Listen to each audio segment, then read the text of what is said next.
اللہ رب العزت ارشاد فرماتا ہے، لقد من اللہ علی المؤمنین اذ بعث فیہم رسولا، بے شک اللہ تبارک و تعالیٰ نے احسان فرمایا مسلمانوں پر، مومنین پر، ایک رسول مبعوث فرما کر جو کہ انہی میں سے ہے۔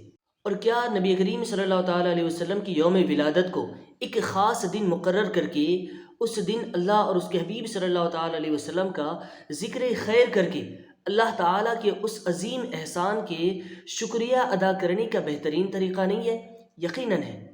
اور ہاں، میں یہ بھی مانتا ہوں کہ آج ہمارے بہت سے سنی بھائی عید میلاد النبی صلی اللہ تعالیٰ علیہ وسلم کے نام پر ایسی حرکتیں کرتے ہیں جو قابل مذمت ہیں، قابل گرفت ہیں، یقیناً ہے۔ لیکن کیا ان چند لوگوں کی ان حرکتوں کی وجہ سے عید میلاد النبی صلی اللہ تعالیٰ علیہ وسلم منانے کو ہی بدعت ضلالہ کہہ دینا غلط نہیں ہے؟ یقیناً یہ بھی غلط ہے۔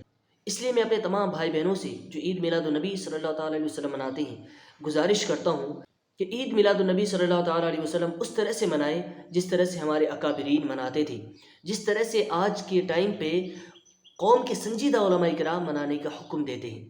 اللہ تعالیٰ ہمیں عید میلاد النبی صلی اللہ تعالیٰ علیہ وسلم کی بے پناہ برکت نصیب فرمائی، آمین یا رب العالمین، بجاہ سید المرسلین صلی اللہ تعالیٰ علیہ وسلم۔